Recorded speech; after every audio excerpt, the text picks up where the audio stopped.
Llega Uno Capital, desarrollar ciudades donde quieras vivir.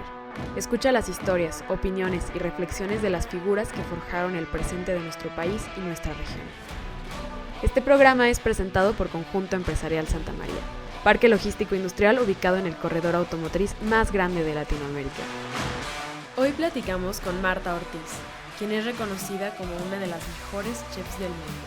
Ha recibido de manera personal diversos premios y reconocimientos de Forbes, Grupo Expansión y como juez en la primera y segunda temporada de Top Chef México. Fue creadora de los afamados y prestigiosos restaurantes Águila y Sol y Dulce Patria, incluido en la lista de San Pellegrino y Aquapana en Latinoamérica de los 50 mejores restaurantes en el 2016 y 2017. Así como fue el primer restaurante mexicano en aparecer en la lista, recibiendo el reconocimiento del presidente de Francia en 2018 y 2019. También destacan sus publicaciones en The Huffington Post y en plataforma Opinión 51. Actualmente, Marta dirige Filigrana, un restaurante mexicano con un concepto fresco, nuevo y divertido, además de lírico, en la colonia Roma de la Ciudad de México, así como Touch de Luna en Casa de la Playa de Grupo Xcaret.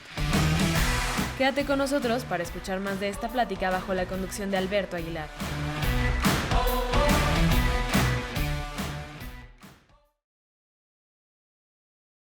Marta, ¿cómo estás? Muy bien, ¿y tú? Bienvenida a Día Uno Capital. Encantada de la vida de estar con ustedes, de saludarlos, de que tengamos esta mañana conversando. Y bueno, como yo siempre he dicho, creo que las palabras también se cocinan. Me encanta. Padrísimo tu restaurante, estamos aquí en Filigrana. Así es. Antes de entrar de lleno al tema gastronómico, me gustaría platicar contigo porque me chismearon que diseñas Filipinas. ¿Quién te chismeó eso? me gusta mucho. A ver, creo que hay una enorme correspondencia, y lo platicábamos, entre la construcción, todas las construcciones estéticas tienen una enorme correspondencia, para decirlo así. ¿Y qué creo? Creo que cuando yo diseño una Filipina es como cuando concibo un platillo, ¿no? Porque tienes que cortar, tienes que elegir, tienes que darle una intención. Y de alguna manera, creo que hasta los colores saben, creo que hay una sinestesia. Creo profundamente que nos anuncian a lo que van a saber y nos crean esta experiencia espectacular. Precisamente en Querétaro, en el Museo de Arte Contemporáneo, hice una experiencia muy linda que se llamaba We Eat Color. A partir de un trabajo que hice en conjunto con Google and Arts dentro de su plataforma. Y en el museo, con artistas contemporáneos, cada uno montaba un cuarto de un color: rojo, blanco, amarillo, verde, negro y la psicodelia. Entonces era maravilloso ir pasando en el menú. Cada platillo tenía la intención de ese color y era de ese color. Aparte te llegaba una invitación, haz de cuenta, un cuadrado amarillo y tenías que ir de amarillo, ibas a ir al cuarto amarillo y ibas a probar el amarillo.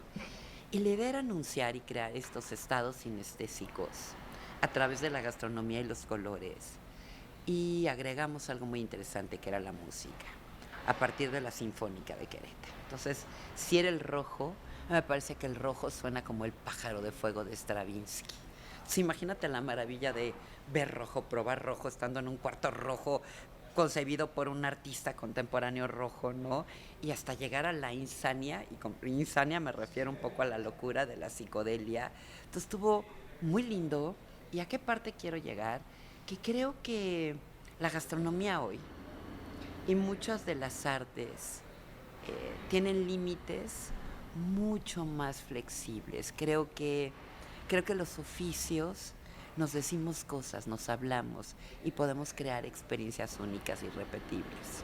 Así es, me gusta diseñar Filipinas, no todas son blancas, me gustan negras, de repente me gustan también de mezclilla, me gusta ponerles telas, me gusta ponerles un bonito cinturón, me gusta que sean femeninas, pero al mismo tiempo aguerridas, y que te vistan, ¿me entiendes?, como debe de ser. dónde viene esta pasión por el gusto? Me gustaría que remontarnos un poquito al pasado de dónde nace en ti la pasión y esta sensibilidad pues, a las artes, a lo intangible tal vez.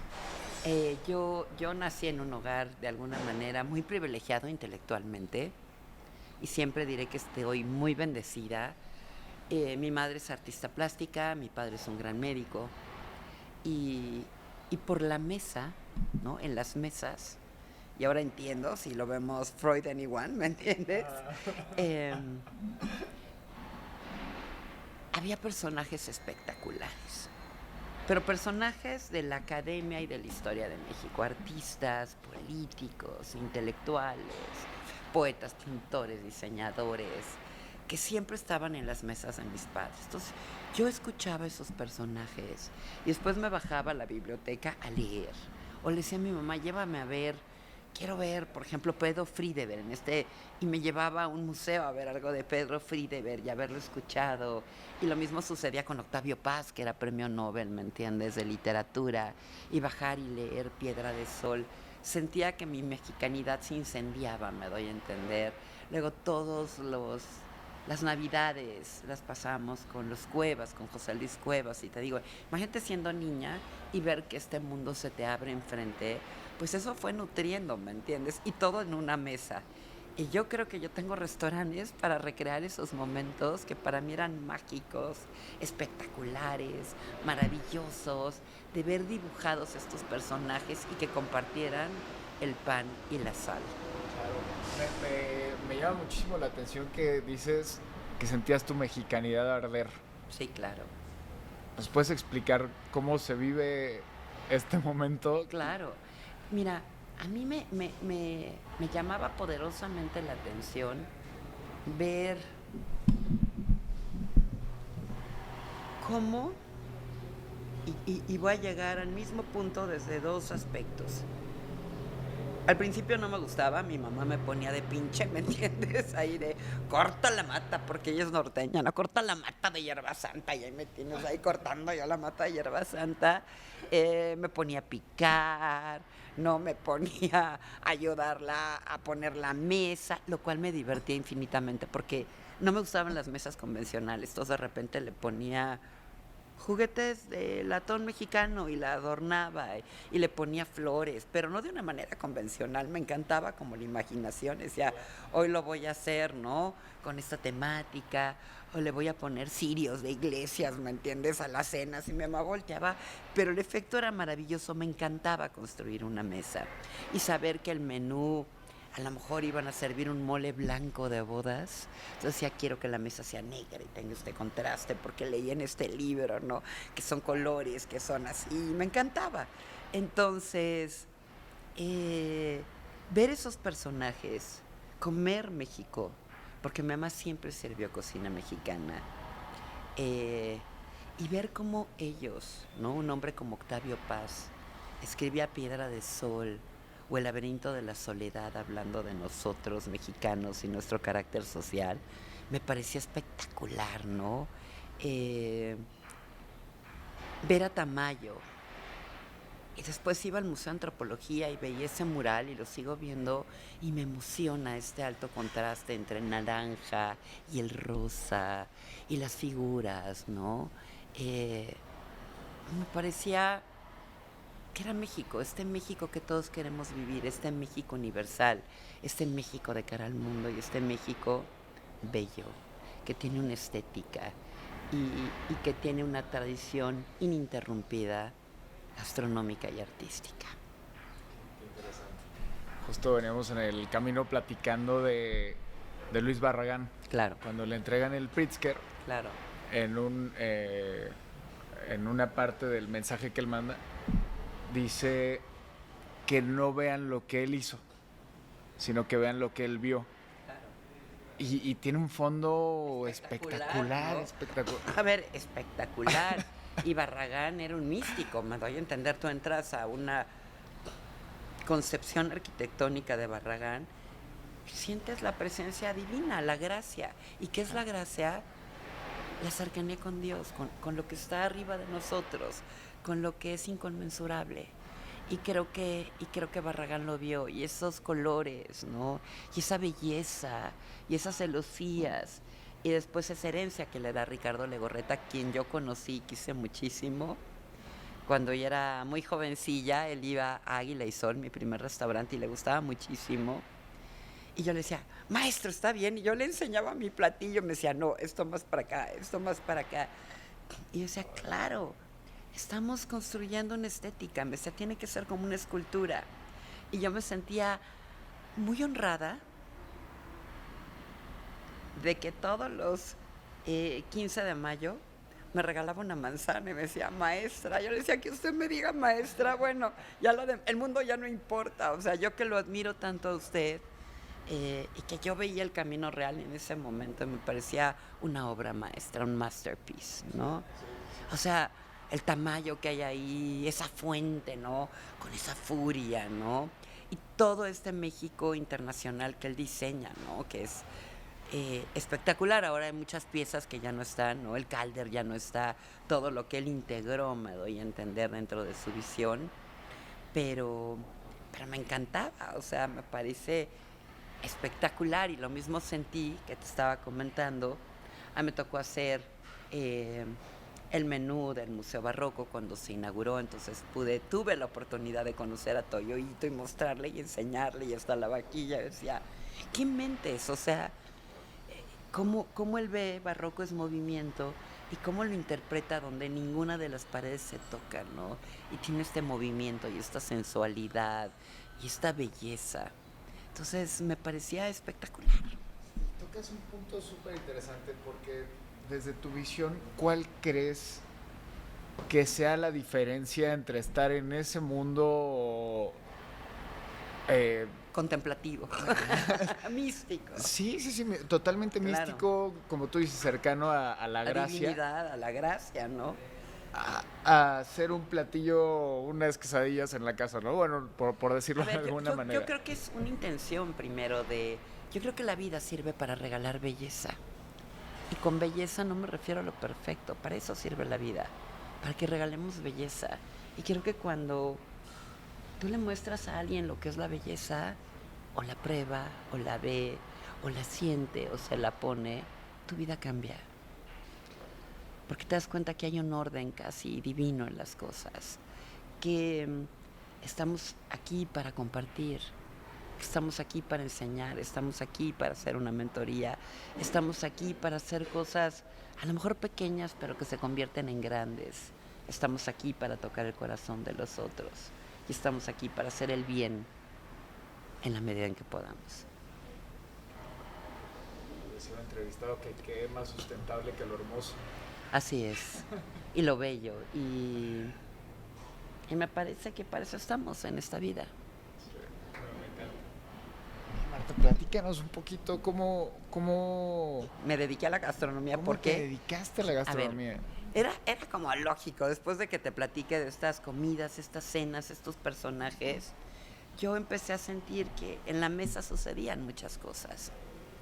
Que era una puesta en escena, en la mesa puesta, en las conversaciones, en los personajes, ¿no?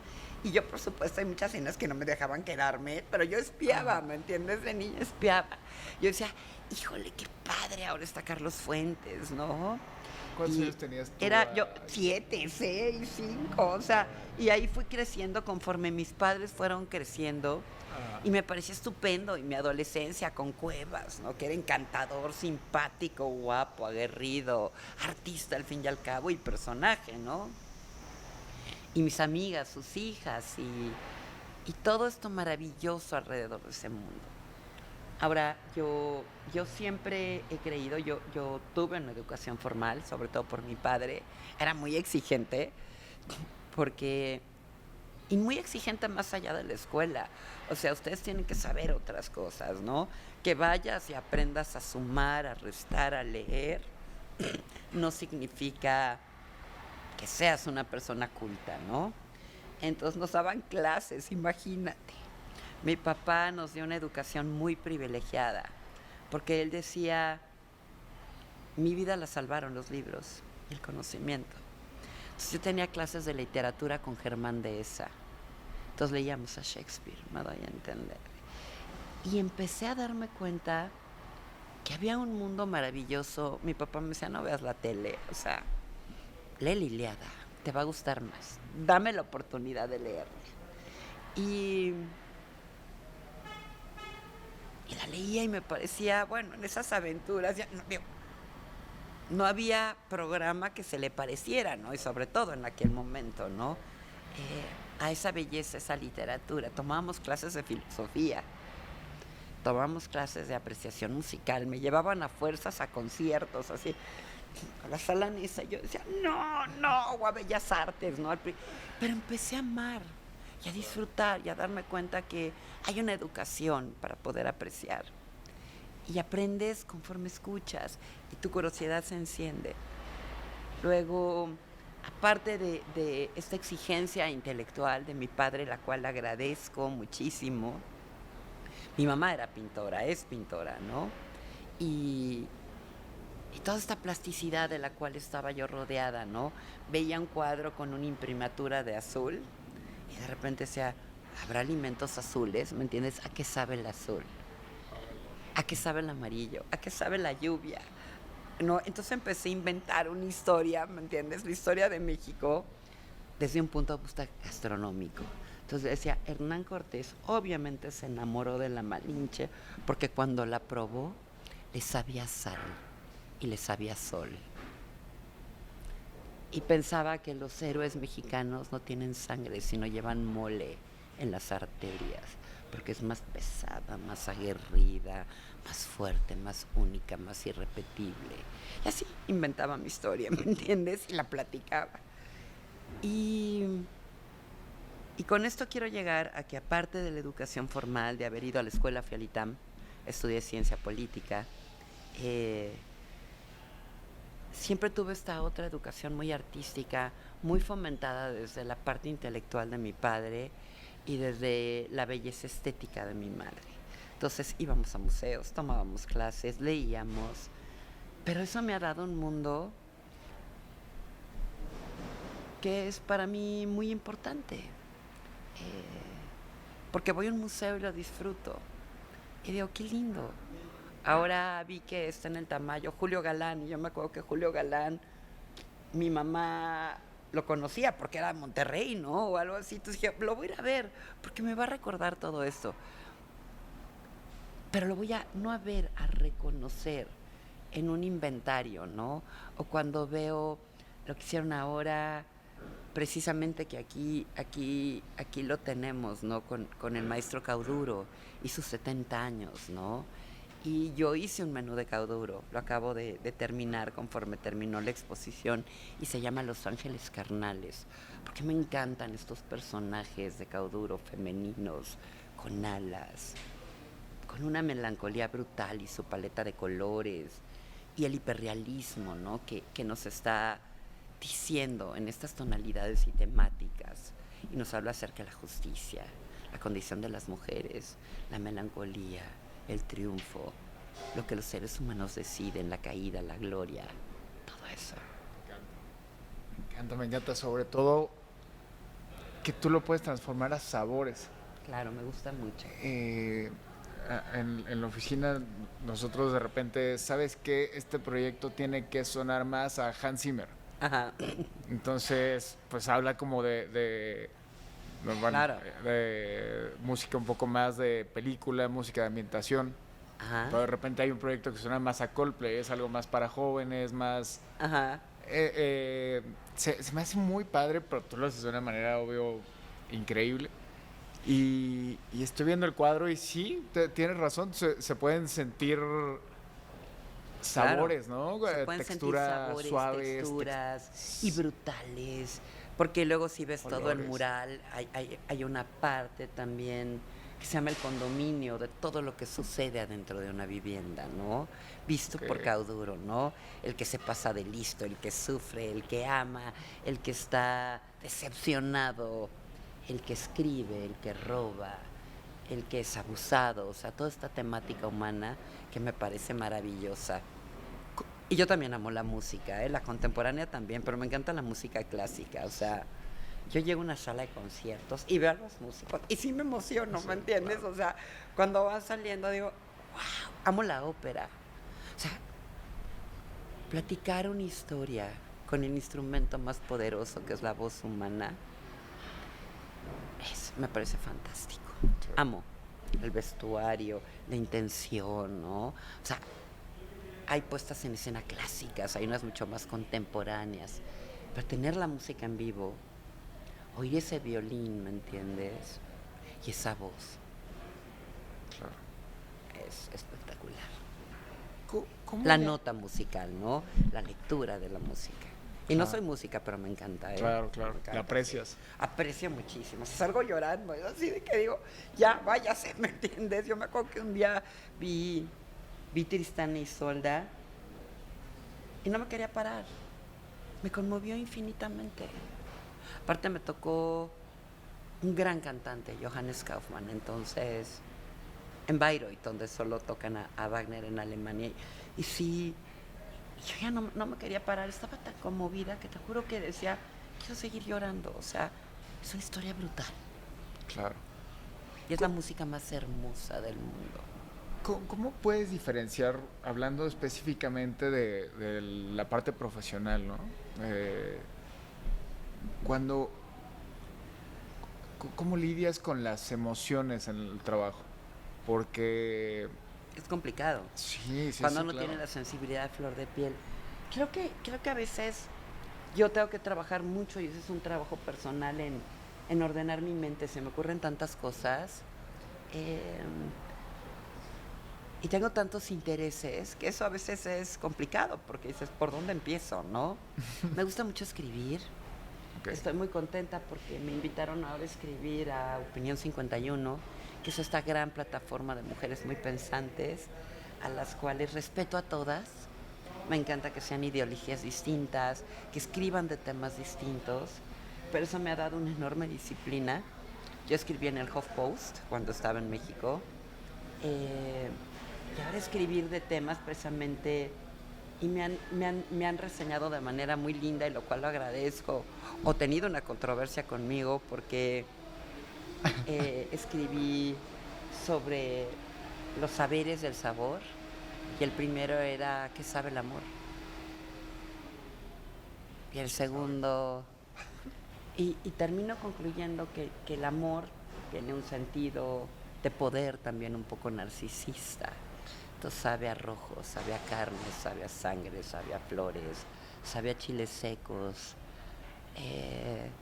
sabe a la materia prima transformada, saca burbujas, el recalentado es espectacular, te engaña, se va, regresa, y termino concluyendo que el amor sabe a todo, a todo, ¿Sabe rico? sabe delicioso. Ok. Y siempre lleva este poder, ¿me entiendes? Del dolor y de la pérdida del propio límite. Es esta explosión brutal, ¿no?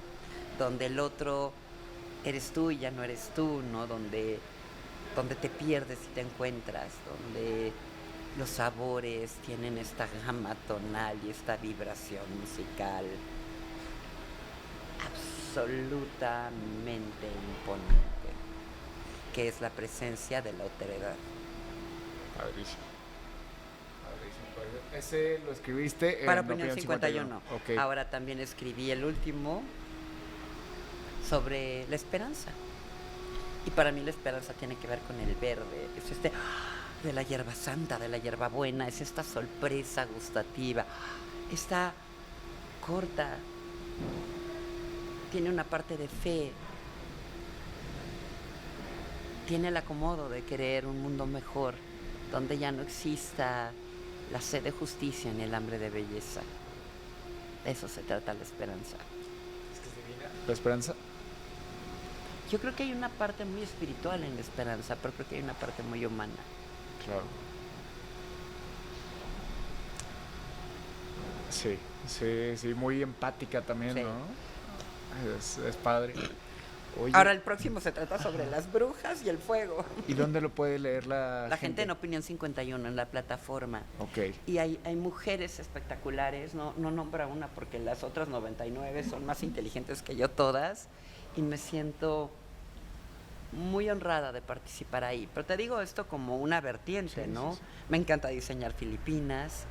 Estoy haciendo un libro para Random House, con una gran coautora, que es una mujer muy inteligente, Laura Manso, y se llama Recetas para las Mujeres con Grandeza, donde distinguimos los ingredientes que deben tener las mujeres hoy para vivir con grandeza. Porque las mujeres te dicen, no seas ambiciosa, no seas poderosa, no seas fuerte. Todos estos atributos que generalmente se ligaban a la masculinidad, y como yo digo, es el momento de romper el techo de caramelo. Claro. Me encanta. ¿Cómo se rompe un techo? ¿Cómo se rompe? Con mucha fuerza, con mucho ahínco, pagas el precio. Yo he tenido una vida difícil, acuérdate la clausura de Águila y Sol, que yo nunca entendí por qué. Porque yo creo que fue una suma de maldades y una falta de advertencia y inocencia mía, ¿no? Águila y Sol, para dar un poquito de contexto, fue tu Primer restaurante. tu primer restaurante que fuera de tuvo México. No, fue en México, Ok. Ciudad de México. Tuvo muchísimo éxito. El primero lo hice muy intuitivamente. El segundo terminó ayudándome Ricardo Legorreta. Imagínate mi placer Qué ahí de padre. trabajar con él. Sí, y que me claro. dijera este color, no. Y yo, ¿cómo de que no? No. Yo, maestro, sí. Entonces, Víctor Zapatero hizo la iluminación. Víctor Zapatero es un iluminador de ópera y teatro, entonces no lo hizo un arquitecto, o sea, no hicieron esta iluminación arquitectónica, sino una iluminación absolutamente teatral y operística. Claro, escenario. Sí, decía, yo quiero que la gente sienta que está entrando en un escenario, que está siendo parte de estos personajes dignos de este teatro de la vida. Eso fue en Águila y Sol. Eso fue en Águila y Sol. ¿Y qué parte te jugó la ingenuidad? De repente uno, cuando arranca un proyecto... Yo nunca pensé. Ajá. Bueno, fue el primer restaurante de cocina mexicana importante en este país. Y perdón, nada más quiero hacer un paréntesis. La ingenuidad hablándolo en un aspecto positivo, ¿no? En un Claro, aspecto... por supuesto, también negativo. ¿no? O sea, yo acepto todos mis errores, también negativo, ¿me entiendes? Y un poco la tontería, y un poco despertarte en el mundo. Tuvo mucho éxito, duró 5 años. Me lo clausuraron por menos de un lugar de estacionamiento, por menos. Okay. No hubo manera de arreglo. Yo siempre me he preguntado si hubiera sido hombre, la historia hubiera sido distinta. Me dolió mucho, aprendí. Aprendí que del águila caída todos quieren penacho. Y aprendí, como una gran amiga me lo dijo, porque esa tarde, y es la lección de vida más fundamental que alguien me ha dado. Yo lloraba porque no entendía. Aparte, cuando no entiendes todo te duele mucho más, ¿no? El dolor es menos puntual. Y ella me dijo, ¿por qué lloras? Y yo le dije, porque lo perdí todo. Y me miró fijamente, me tomó del brazo, dijo, tú no has perdido nada, lo traes puesto. Así que a volver a empezar. Y así lo hice. Como el dolor y la tristeza a veces son perspectiva, ¿no? Y son motor. Sí. Y luego yo me sentía como en la literatura de no hay grandes vidas sin grandes tragedias, ¿no? Cualquiera de estos personajes femeninos. Pero aprendí mucho y creo que fui muy visionaria y creo que fue algo muy importante. Claro. ¿Cómo lograste volver a reunir la esperanza, volver a reunir las ganas de... El amor, la esperanza, lo que hablábamos. Sí, ser un poco sí, bruja, que es mi próximo Ser un poco artículo. bruja. Porque pues, las cocineras trabajamos con fuego y las brujas también, ¿no? Desde el caldero y las cucharas. Y, Claro. no, pues hay que pensar en las brujas, ¿no? De Macbeth, ahí que empiezan al principio, que hay que tener cuidado con ese nombre, dicen.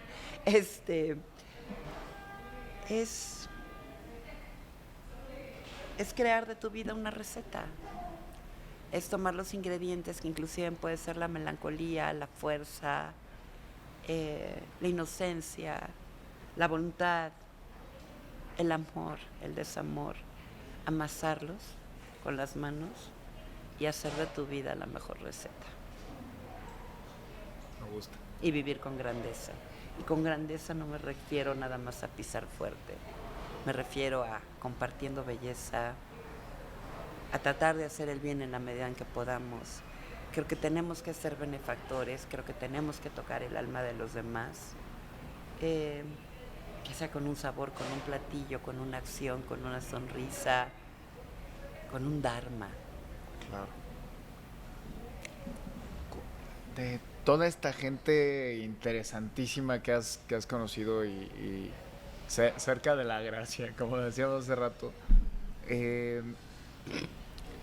yo noto que tienen cierta humildad, a pesar de ser de ser outliers, tienen una humildad padrísima. Pero no siempre todos, o sea, Ajá. tienes razón en una parte. Creo que cualquier gente que es muy inteligente se da cuenta que vive en este mundo, en un tiempo, en un espacio y con una temporalidad, ¿no? Nada es para siempre. Y creo que si te ubicas en eso, las cosas te van colocando en un lugar. Pero ¿qué creo también? Creo que de repente hay gente que es arrogante porque se sabe muy inteligente. Pero yo no tengo problema con eso, me encanta. Mientras sea una arrogancia, a ver, desde la inteligencia, desde la sensibilidad. O sea, yo no estoy esperando. Ricardo Legorreta era un ser humano divino. Dulce, amable y tenía grandeza. Pero también cuando tenía que hacer el punto de lo que él creía, era muy firme. Claro. Y eso me parecía estupendo. Claro. O sea, yo creo que una cosa no está peleada con la otra. Claro. Y tú al platicar con esta gente, bueno, me tocó estar en un curso donde se estudiaba qué era el carisma. Ajá. Era muy interesante porque el carisma no es ser chistoso, ¿no? Claro. Es igual que ser líder, o sea, es muy complicado. Justamente. Definir. ¿Y qué te decían que es el carisma? Tú platícame a mí. Pues, de hecho, quien nos lo impartía hizo su tesis de qué era el carisma, ¿no? Entonces, muy, muy interesante y lo ves en estas figuras, ¿no? Y un poco amarrado a la otra pregunta venía esto, porque depende de dos personas. Depende del que está dando el mensaje y del quien lo recibe. Claro. Porque, a ver, hay gente que puede ser un poquito chocante, pero a veces a uno le cae bien porque sí me dio risa lo que estás diciendo. Claro. O es muy fuerte, o tiene esta presencia física casi escénica. Y con eso no me refiero a bello, ¿eh? La gente más interesante de repente no es bella, ¿no? O sea, tiene esta parte de imperfección y de algo más, ¿no? Sí. Que no es la suma de las partes, es más que la suma de las partes, ¿no? ¿Y dónde crees que se desarrolla eso? ¿Crees que se desarrolla o viene? Yo creo que son las dos cosas. Yo creo que, yo creo que Mozart nació genio, pero si no hubiera tocado el piano desde los 4 años y se moría a los 33, no hubiera hecho lo que hizo, me doy a entender. Claro. O sea, Sor Juana, ¿me entiendes? Nació así y aparte esa inteligencia, esa sensibilidad la nutrió estudiando, leyendo. Son las dos cosas. Claro. Y a veces creo que es más importante la voluntad de hacerlas que el talento y que Dios te haya tocado. Yo creo que si Dios te tocó en este sentido de gracia, tienes la obligación de nutrirlo. Claro. Esta parábola de los talentos, si tú no usas tus talentos, sí, me encanta. Los talentos te devoran. Y es cierto. Me encanta esa parábola, la verdad. Es divina. Sí. Cada vez que la escucho como que creo que la entiendo mejor, según yo. Y es carisma, pero el carisma tiene que ser relacional, como tú lo dices. Y hay gente muy inteligente que no es carismática o que le necesita de otras para bajar ese carisma, ¿no? Claro. ¿Quién es la persona que más admiras o que más has admirado? Hijo, admiro a tanta gente, desde gente muy humilde hasta gente con mucha grandeza. La verdad no te podré decir a alguien porque porque soy cocinera, entonces uso muchos ingredientes, entonces me encanta decirte todo. Admiro a tal, tal, tal y tal, y no quiero caer en un lugar común y decirte, Claro. amo a la Madre Teresa de Calcuta, pero pues como ella, Ricardo Legorreta, como el Tamayo, o sea, hay miles de personas, y me refiero a miles, que hacen una diferencia en el mundo. Y eso creo que es lo importante. Claro. Yo admiro a una cocinera tradicional. El otro día vinieron unas cocineras de Tlaxcala. Y cuando me enseñó la olla donde hace 5,000 litros de mole, me pareció admirable. Pero me pareció admirable la manera en que me lo narraba como un cuento. Me pareció admirable cómo organiza a todas las mujeres de su comunidad para poder hacerlo. Claro. Y se convirtió en mi héroe, así decir, mi heroína. Qué interesante. Justo la semana pasada estaba leyendo y era un prólogo de un libro, ¿no? Y decía que se negaba a creer que sus sentimientos fueran por los átomos. O sea, Claro. que los átomos del cuerpo, las células, todo se une, y que se negaba a creer que solo fuera así de frío. Entonces que prefería agarrar todo el contexto de la historia. No Claro. sé si lo estoy explicando correctamente, pero Ajá. las historias nos hacen creer y sentir. Y nos tocan el corazón o no. Sí. Oye, Marta, tengo una duda muy fuerte. Y a ti que estás tan apasionada, tan metida en este mundo de lo bonito. ¿Cómo agarras el legado, por así decirlo? Y en legado quiero conjuntar cultura, educación en tu casa, Curiosidad personal. curiosidad, así justo. ¿Cómo lo agarras, lo juntas? Es que no siempre se junta o no siempre lo agarras. Pero yo creo que tú tocas un punto muy importante. ¿Cómo es el proceso creativo de cada quien? Claro. El mío, en mi caso particular, me encantan las narrativas. Primero dibujo, y con dibujar todavía no llego a la parte estética, más bien hago la narrativa de lo que quiero que ese platillo o ese menú transmita. Y te puedo poner ejemplos.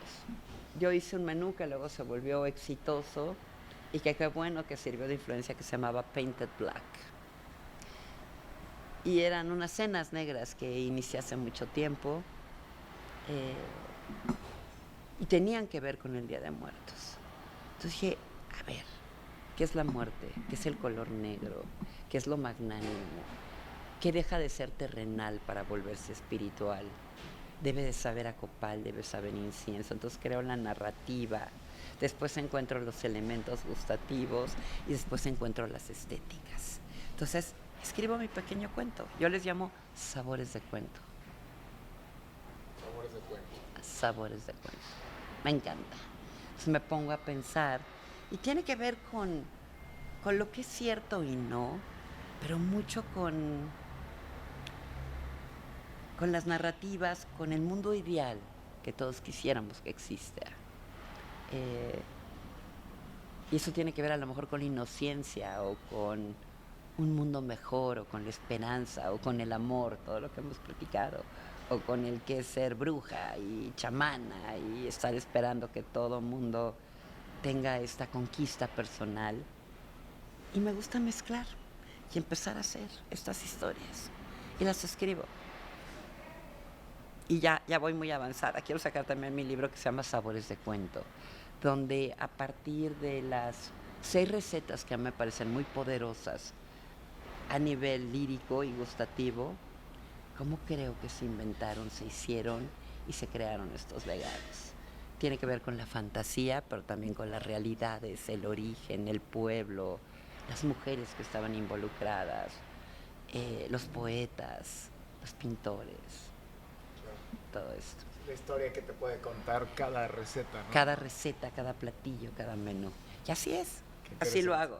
Por eso te platicaba del menú de Cauduro, por eso te platicaba, ha hecho Fantásticas y Maravillosas, que tiene que ver con todas las surrealistas en un momento en México, porque vi una foto de Katy Horna y me encantó, así con los pelos, una mujer agarrándose, y dije, wow. Dije, tengo que ir a ver esa exposición. La pusieron en Los Ángeles, después la trajeron a México, al Museo de Arte Moderno. Adoré, porque también planteaban a Frida Kahlo como una surrealista, parte de este movimiento. Y me encantó, me pareció fantástico, ¿no? El legado de estas mujeres. El menú negro, luego hice Las joyas de la tierra, que tiene que ver con todo lo que está enterrado, con todos estos tubérculos, con los camotes, con todo lo que es aguerrido, que puedes decir, es bello, no es bello, es que lo bello no es lo bonito, ¿me entiendes? Lo bello es mucho más que lo bonito. Cuando hablábamos del carisma, lo bello te toca el alma, lo bonito no sé. A lo mejor te acaricia la mirada, pero no sé si te toca el alma. Me gusta, me gusta. Oye, hablando un poco de lo que me platicabas al inicio de tu mamá. Claro. Creo que tu mamá vivía el feminismo sin existir esa palabra, ¿no? Y existiendo apenas, ¿no? Pero siempre fue una mujer muy aguerrida, muy linda, se casó muy joven. Se fue a vivir a Nueva York para acompañar a mi papá en lo que es pues una residencia, ¿no? Una especialización médica. Me dice que no hablaba en inglés, o sea, que era de Monterrey, muy bonita, muy linda, absolutamente inocente, hija de un médico y de una mujer también de un carácter brutal, a la cual no le gustaba cocinar. He de decirte que todo el mundo dice es que me aprendí esto de mi abuela. A mi abuela no le gustaba cocinar. Mi abuela era una mujer muy capaz, muy capaz. Y a mí me maravillaba algo de ella, y eso lo tengo así en mi cabeza. Ella no pudo ir a la escuela, ella nació en un rancho, no ayudaba a su padre, ¿no? Con las vacas, con todo lo que ahí tenían. Hacía mucho calor, tenían un molino de maíz, o sea, ella trabajaba ahí, lo dirigía un poco porque ella tenía carácter mucho más fuerte que el hermano, ¿me entiendes? Que el hermano mayor, ella era más dura y nunca le gustó cocinar. Y cuando nos tenía que invitar y estar una temporada en Monterrey, siempre nos daba de comer lo mismo. Pero yo la empecé a observar y siempre la veía encorvada en la cocina. Y yo era chiquilla y no la alcanzaba a ver. Me di cuenta que entre la harina, de estas tortillas de harina norteña que nos hacía, siempre estaba leyendo. Y me pareció absolutamente poético y hermoso pensar cómo esa mujer, Estela se llamaba, de esta belleza inconmensurable, porque ella era hija como de mexicano y francesa, entonces era espectacularmente hermosa, sin darse cuenta. Veo fotos de ella y digo, ¿qué es esto? ¿No? Dolores del Río, se cuenta una belleza. Y ella se regalaba, en lugar de hacer estas preparaciones enormes, la posibilidad de leer. Siempre estaba así. Le daba vueltas a su página. En esos momentos de cocina. Se quedó viuda muy joven. Sacó a sus hijos adelante.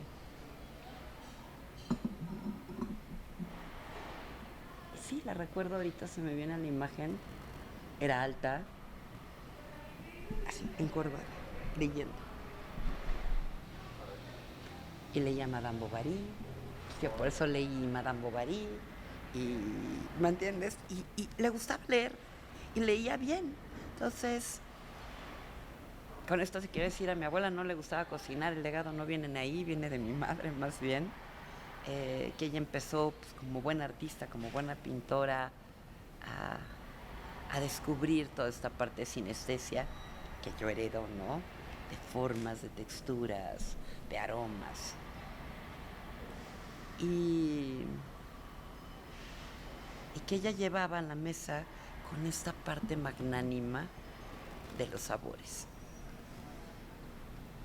Mi mamá trabajaba, A mí me llenaba de orgullo. Me decía, ¿no quieres que tu mamá te traiga a la escuela? Yo decía, no, mi mamá está trabajando, está haciendo algo importante. Y no me dolía, o sea, te juro, o sea, no me sentía con una madre ausente. Me decía con una madre dueña de sí misma. Y eso me daba más orgullo a que me acompañara al Festival del Día de las Madres. Porque a veces no llegaba, no iba, no tenía tiempo, trabajaba. Pero de pensar que estaba trabajando y haciendo algo maravilloso con su vida.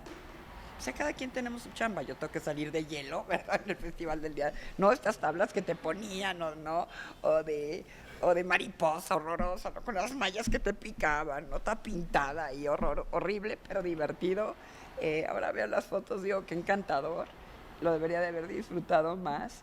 Pero mi mamá estaba trabajando y eso me parecía muy importante. Tenía grandes amigas, mujeres muy echadas para adelante. Y eso me gustaba. Y crecí con esa receta de vida de las mujeres guerreras, de las mujeres empoderadas, de las mujeres que pagan el precio también por eso, todavía, en el mundo y en este país. O sea, que no ha cambiado al 100 y todos lo sabemos. Pero respetando esta feminidad y donde nuestra fuerza es distinta. Yo creo que el real feminismo y de lo que se trata este mundo es que hombres y mujeres tengamos las mismas oportunidades, la misma educación, la misma posibilidad de ser, el mismo salario, la misma libertad, ¿no? Porque ya tuve un hijo, ahora lo tengo que cuidar. Pues yo creo que es un trabajo conjunto, ¿no? Y así lo veo, creo que debe ser la receta del futuro. Mujeres grandiosas, mujeres maravillosas, mujeres con voz, mujeres ambiciosas, mujeres poderosas, mujeres bellas, mujeres capaces, mujeres con poesía, mujeres dueñas de sí mismas, pero todas viviendo en la grandeza. Para empezar a darle cierre a la entrevista, Marta, que si solo pudieras dejar una enseñanza a la gente, ¿cuál sería? Que la vida sirve para regalar belleza. Para eso sirve. Lo demás no importa. ¿Y cómo?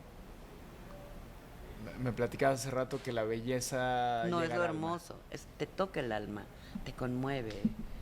Es un sabor, es un gesto, es una sonrisa, es el participar. O sea, yo no creo que la belleza solamente se dibuje o se desdibuje. Creo que es mucho más que la suma de las partes, que era de lo que hablábamos del carisma, ¿no? Tiene que haber un receptor, pero creo que la intención es fundamental y es muy importante. Y me platicabas que estudiaste ciencias políticas. ¿Crees que en ámbitos como en la política, en ámbitos mucho más duros, por No sé así si sean más decirlo, duros, son distintos, pero no sé si más duros. Yo a veces digo, hubiera sido más fácil ser senadora, ¿me entiendes? No hubiera perdido en la pandemia tanto, o sea, lo digo con sentido del humor, sí, ¿no? sí, claro. Ginecóloga, no sé, miles de cosas, ¿no? Que podría haber hecho. ¿Qué crees que exista ahí la belleza? Claro. En un departamento de seguridad pública. ¿Crees Por que supuesto exista que exista la belleza y por supuesto que tiene que existir. Creo que hay valores por los cuales nos tenemos que regir, aunque no los logremos. Creo que hay principios y valores. Existe la belleza. Tiene que existir la justicia. Tenemos que procurar hacer la justicia.